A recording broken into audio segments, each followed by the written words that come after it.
মনে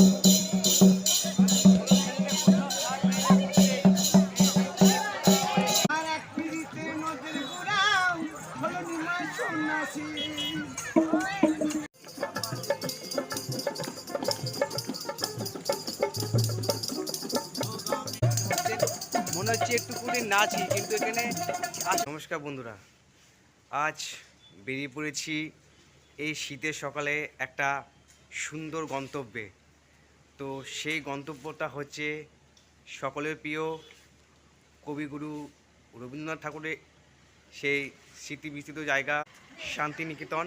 তো শান্তিনিকেতন যাচ্ছি, আমরা অনেকেই যাচ্ছি। তো এক এক করে সবার সঙ্গে পরিচয় করে দেবো। তো চলুন, আমাদের গাড়ি চলে এসছে। তো আজ গন্তব্য হচ্ছে আমাদের শান্তিনিকেতন। তো আমার এই ক্যামেরার মাধ্যমে আপনাদের শান্তিনিকেতন যেটুকু পারবো আমার ক্যামেরার মাধ্যমে আপনাকে চলুন, গন্তব্য হোক শান্তিনিকেতন। শীতের সকালে কুয়াশা মাখা চাদরে ঢাকা এই রাস্তা ধরে চললো আমাদের গাড়ি। আর আমাদের গাড়ি যতই এগোতে লাগলো ততই মনে একটা সুন্দর অনুভূতি ও আনন্দ হতে লাগলো। এর মধ্যে এখন পুরো মেন রাস্তা উঠে পড়েছে। আর পাশে আছে আমার এই অশোকদা আছে। তো অশোকদাকে আজকে সাথে পেয়ে খুব ভালো লাগছে। জার্নি থেকে সুন্দর একটা জার্নি হবে। আর সঙ্গে আছে অশোকদার, গল্প করতে করতে সুন্দরভাবে যাওয়া হবে ব্যাস। তো শান্তিনিকেতন বহুদিন পর যাচ্ছি। সে ছোটোবেলায় বাবার সাথে গেছি, আর আজ থেকে প্রায় 15 বছর আগে একবার গেছিলাম, আর এই যাচ্ছি। তো প্রাইভেট গাড়ি করে তখন কোনো আনন্দ লাগছে। তো যাই হোক, পিছনের সিটে আমার মা, আমার মাইমা, দিদি আছে। তো দিদির সঙ্গে তখন আলাপ করতে পারিনি, কারণ তখন ফোনে একটু প্রবলেম দেখা দিয়েছিল। যাই হোক, তো আরও সামনের গাড়িতে অনেকে আছে। তো আমরা এই জায়গায় বিভিন্ন শিখে নিয়ে সবার সঙ্গে আলাপ করাবো। সকাল সকালে বেরিয়ে পড়েছি। হ্যাঁ, সকাল সকাল বেরিয়ে পড়েছি, একটা অন্য কোনো জার্নি হচ্ছে। তো চলুন, যেটুকু পারবো আমার ক্যামেরার মাধ্যমে আমি তুলে ধরবো আমার এই শান্তিনিকেতন জার্নিটা। পূব আকাশে তখন সূর্য মামার দেখা দিয়েছে, আর আমাদের গাড়ি তখন ছুটে চলেছে সেই গ্রামের রাস্তা দিয়ে আর তার আপন গতি নিয়ে। পাশে জানলাতে তখন দেখছি গাড়ি তার পথকে পিছনে ফেলে এগিয়ে চলেছে সামনের দিকে। আর সামনের দিকে যতই এগিয়ে চলেছে যেন প্রকৃতির অপরন্ত দৃশ্য আমাদের আরও উন্মোদিত করে চলেছে। আর নানান রকম পথ নির্দেশ যেন আমাদের এই জার্নিটাকে আরও সুন্দর করে তুলছে। আমাদের গাড়ি এসে অবশেষে উপস্থিত হলো দুর্গাপুর এক্সপ্রেসওয়েতে। আর এই ঝাঁ চকচকে রাস্তা দিয়ে গাড়ি তখন তার আপন গতি নিয়ে সুন্দরভাবে এগিয়ে চলে যায়। আর সকলের মনে কিন্তু একটাই আনন্দ বা একটাই কথা, কখন আমাদের দেশে আসবে কাঙ্ক্ষিত শান্তিনিকেতন। প্রায় 2 ঘন্টা জার্নিংয়ের পর এখন আমরা এসেছি শক্তিগড়। আর শক্তিগড়ে এখানে দেখতে আর নিলয়। তো এখানে সবাই একটু ব্রেকফাস্ট করবো, একটু খাওয়া দাওয়া করবো, তারপর আবার সবাই হোটেলের মধ্যে ঢুকে গেছে, কিন্তু আমি ঢুকিনি, একটু ভিডিও শ্যুট করে নিচ্ছি। তো যাক, সঙ্গে থাকুন। এরপরে খাওয়া দাওয়া করে তারপর আবার রওনা দেবো সেই শান্তিনিকেতনের উদ্দেশ্যে। তো সেখান থেকে খেয়ে আসলাম। বেশ ভালোই খাওয়া দাওয়া ছিল, তবে আমি বিশেষ কিছু খাইনি। তবে আমি আগে বলেছিলাম যে আমাদের এই ট্যুরে কিন্তু আরও অনেকে আছে। তো আমি গালিবদ্ধ করলাম। দেখুন, আমাদের এই ট্যুরে কিন্তু আমার ভাগ্নি আছে, আরও অনেকে আছে, তার সঙ্গে আলাপ করে দিচ্ছি। দেখুন, এই যে এরা সকলে রয়েছে আমার আজকের ট্যুরে। কেমন লাগছে? যাওয়া হবে শান্তিনিকেতন একসঙ্গে।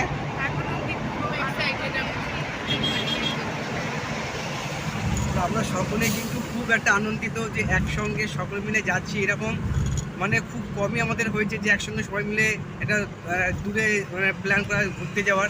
তো সেইটা আজকে বাস্তব হয়েছে। যাই হোক, খুব ভালো লাগছে এবং সবাইকে একসঙ্গে পেয়েছি এবং গাড়ি করে যাচ্ছি, একটা সত্যি একটা আলাদা একটা মানে আনন্দ লাগছে। আবারও ছুটে চলেছে গাড়ি তার আপন গতি নিয়ে এবং নানান রকম রাস্তা ধরে। অবশেষে গাড়ি চলে এলো আমাদের সেই অজয় নদের উপর। ছোটবেলায় কবিতায় বা কোনো গল্পে কত লেখায় কত পড়েছি এই অজয় নদকে নিয়ে। আজ নিজের চোখে দেখছি সেই অজয় নদকে। তবু সেই ছোটবেলায় গল্পে পড়া সেই অজয় নদকে আর বাস্তবে কিন্তু খুঁজে পেলাম না। অবশেষে গাড়ি আমাদের প্রবেশ করলো সেই বোলপুর শান্তিনিকেতনে, যে একটা আলাদাই কিন্তু অনুভূতি হচ্ছিল। সেই কবিগুরুর জায়গায় আমরা চলে এসেছি। আমরা এসেছি, এখানে আমাদের একটা চেনা জানা লোক আছে যিনি বিশ্বভারতীর প্রফেসর। তো তিনি এখানে আছেন, তার সঙ্গে দেখা করতে এসেছি। তো তিনি খুব সম্মানীয় ব্যক্তি বলে যাক আমি তার মানে খুব সম্মানীয় ব্যক্তি, তাই আমি ছবিটা সেখানকার ছবিটা তুললাম না, আমি বাইরেই দাঁড়িয়ে রয়েছি। তো সুন্দর একটি পরিবেশে কিন্তু আমরা চলে এসেছি, সুন্দর একটা লোকেশন।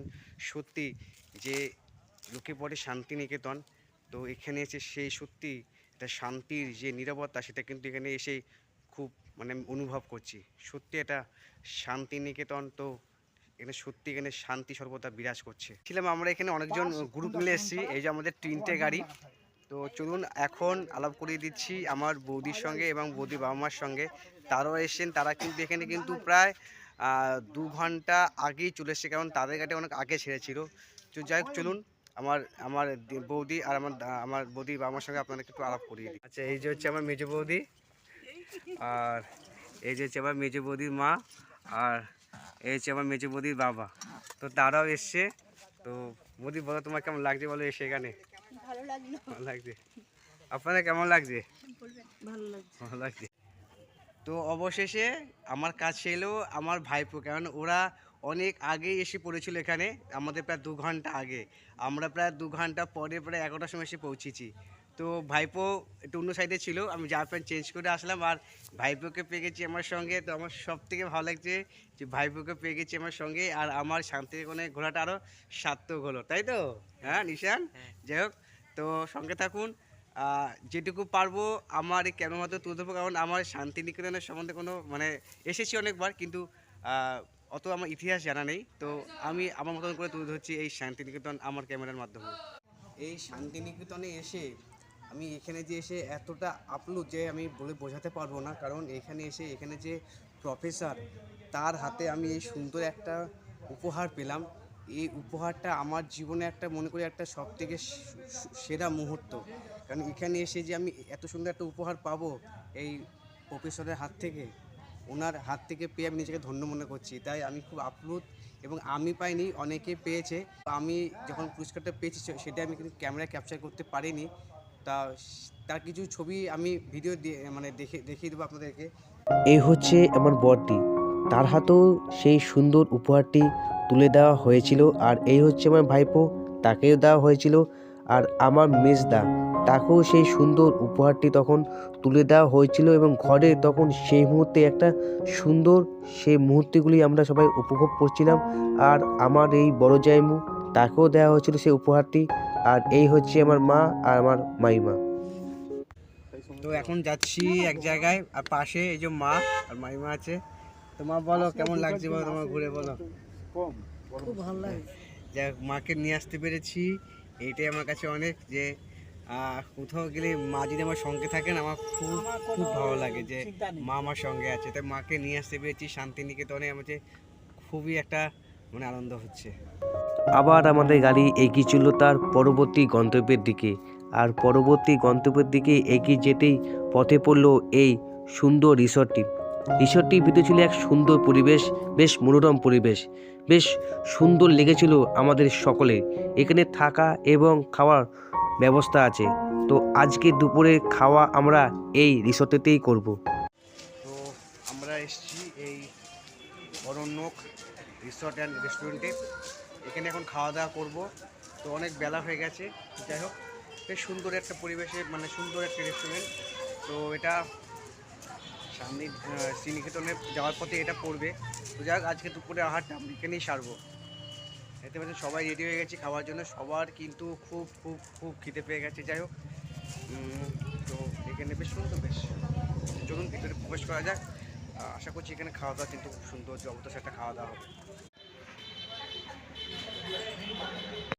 আর এই যে চিনতে পারছেন তো, এই যে মানে সেই তন্ময় ভাই, একেও কিন্তু নিশ্চিত কিন্তু আমাদের গাড়িগুলো ভাগ হয়ে যাওয়ার দরুন কেউ কারোর সঙ্গে কিন্তু ঠিকমতো কথা বলতে পারছে না। হোটেলে আমরা একসঙ্গে হয়েছি, হোটেলে দেখে দিলাম যে এটাও একেও নিচ্ছিলাম। যাই হোক খুব খিদে পেয়ে গেছে। তো এখন প্রায় 2:30 বাজে, খাবার অর্ডার দিয়েছি আমি। প্লেন মাছ নেবো, মাছ দিয়ে খাবো। তো এখনও খাবার আসেনি, খাবার আসুক তারপর আপনার সঙ্গে কথা হচ্ছে। সকলে চিকেন তো মটন নিচ্ছে, কিন্তু আমি খুব একটা মাছই ভালো খাই, মাছই নিচ্ছি। কেন সকলে জানেন যে মাছের সাথে বাঙালিতে আমার মাছটা বেশি ভালো লাগে, মাছই নিচ্ছি। তো অনেকক্ষণ বসে থাকার পর আমার খাবার চলে এসেছে, কত সুন্দর করে খাবারটা দিয়ে গেছে। তোমার দেখাই দেখো, যেহেতু সব জায়গাতেই দেয়, তো এটা দেখে আমার খুব ভালো লাগলো যে আপনি শেয়ার করছে কত সুন্দর করে খাবারটা দিয়ে গেছে এখানে।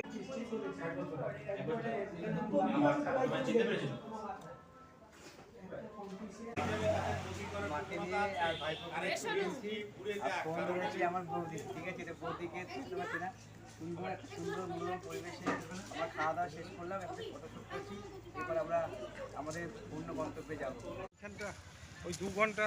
হ্যাঁ সেই তো এখন খাওয়া দাওয়ার পর আমি আর আমার জায়মু যাচ্ছি এখানে যে মেলাটি আছে, কি মেলা বললো ভুলে গেলাম, কি সোনাঝুরি না কি জুড়ি মেলা, তো সেই মেলায় যাচ্ছি। তো যেহেতু এখানে গাড়ি কোনো এন্ট্রি নেই, তো হেঁটে হেঁটে যাচ্ছি। এখানে টোটোর ব্যবস্থা আছে, কিন্তু টোটোগুলো বিভৎস দাম মানে ভাড়া চাইছে। জানে যে এখন টুরিস্ট স্পট, আর আমার বাইরে থেকে এসেছি, তাই ভাড়া সব উল্টোপাল্টা, দরকার নেই। আমি যেমন আগে আগে হাঁটা লাগিয়েছি, তা ওখানে চলে গেছে আমার ভাগ্নিরা, তো ওখানে কিন্তু সঙ্গে মিলিত হবে। চলুন দেখা যাক, আমি প্রথম যাচ্ছি এখানে। এখানে একটা এসে একটা দারুণ দৃশ্য দেখলাম। দেখুন এই দৃশ্যটা কিন্তু বাংলার বুকে এখন দেখাই যায় না। বুঝতে পারছেন, এই যে সেই খেজুরের রস নিচ্ছে এখান থেকে, এই যে খেজুর গাছের রস নিচ্ছে, দেখতে পাচ্ছেন এইসব দৃশ্য, এই যে খেজুর গাছের রসটা নিচ্ছে, এইসব দৃশ্য কিন্তু এখানে আসলে দেখা যায় গ্রাম বাংলার দিকে আসলে।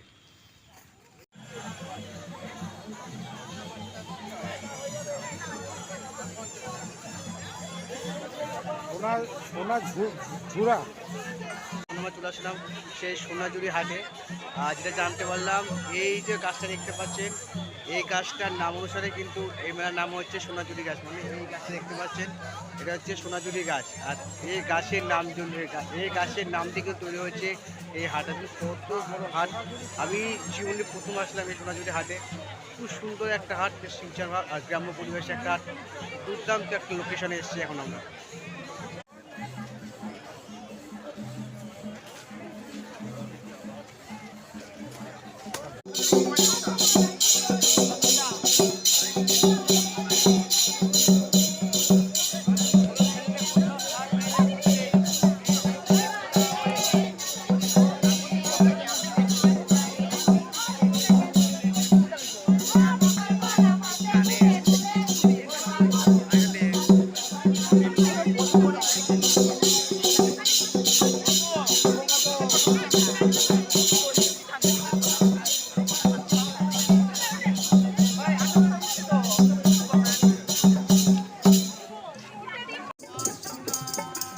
শান্তিনিকেতন মানে কিন্তু বাউলের দেশ, আর এখানে এসে কিন্তু সেই বাউলের সাক্ষাৎ কিন্তু হয়ে গেল। দেখতে পাচ্ছেন কত সুন্দর এখানে বাউল গান বসেছে, সুন্দর লোকেশন দেখতে পাচ্ছেন।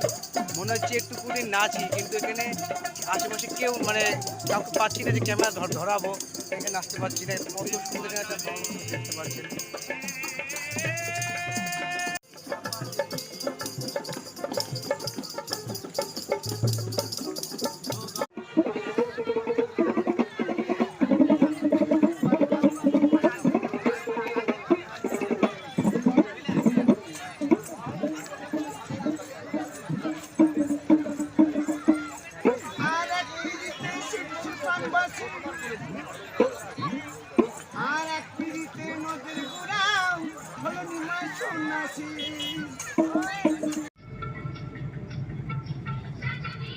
তো শান্তিনিকেতন থেকে বেরিয়ে আসলাম। শান্তিনিকেতনে কিন্তু যা জ্যাম ছিল, ওই জ্যামের মধ্যে কিন্তু আর ভিডিও শুট করার কোনো চান্স পাইনি। আর যাই হোক, এখন অশোকদা আর আমার কিন্তু প্রচন্ড কিন্তু চা খাওয়ার ইচ্ছা হচ্ছে, যেমন অশোকদার হচ্ছে তেমন আমারও হচ্ছে। তো এখানে একটা রাস্তার পাশে একটা বেশ একটা চায়ের দোকান, রেস্টুরেন্ট বা ধাবাই বলুন, বেশ সুন্দর একটা চায়ের দোকান পেয়েছি, সেখানেই চা খাবো। আর এই যে আমাদের গাড়ি দাঁড়িয়ে আছে, আর এই একটা গাড়ি, আর ওখানে দিদা বসে আছে। তো সত্যি কথা বলতে এই শীতের বেলায় এই রোডের পাশে এই ধাবাতে চা খাওয়ার কিন্তু মজাই কিন্তু আলাদা কিন্তু। আর এটা কিন্তু আমার কিন্তু খুব কম সুযোগ হয়, এই সুযোগটা বেশি হয় এই অশোকদার বলতে। তোমার কেমন সুযোগ হয় এরকম চা খাওয়াতে? সুযোগ তো মানে আমাদের রাস্তাঘাটে যেখানে ভালো দোকান পাই একটু দাঁড়াতে হয় মন করে। আর এই সুদর্শন ভাই বললো একটু চা খাবো ভাই, একটু ঠান্ডা দিনে দাঁড়িয়ে পড়ি। ঠিক আছে ভাই যদি বলছি একদম দাঁড়িয়ে এখন আমাদের চা খাওয়া হবে।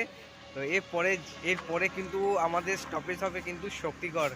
সবাই বলতে কিন্তু একটু ল্যাংচা খেলে না হয়, কেননা শক্তিগড়ের নাম করা হ্যাঁ। লেংচা মিহিদানা আর প্লাস আপনার সীতাভোগ, হ্যাঁ এটা ওয়েস্ট বেঙ্গলের সব থেকে নাম করা। নাম করা। তো এটাই আমাদের হবে যা ফেরার পথে শেষ ডেস্টিনেশন শক্তিগড় ল্যাংচা। শক্তিগড় তারপর ল্যাংচা বাড়ির কিনে দিকে ব্যাস রওনা দেব। সোজা গন্তব্য আমাদের যে যার বাড়ি। তো সঙ্গে থাকুন, চাটা খাই, তারপর দেখা হচ্ছে আপনাদের সঙ্গে শক্তিগড়ে। তো বন্ধুরা, বাড়ি যাওয়ার পথে চলে এসেছি সেই শক্তিগড়। আর শক্তিগড় কিন্তু বলে আর সেই মনে পড়ে কিন্তু সে বিখ্যাত ল্যাংচার কথা।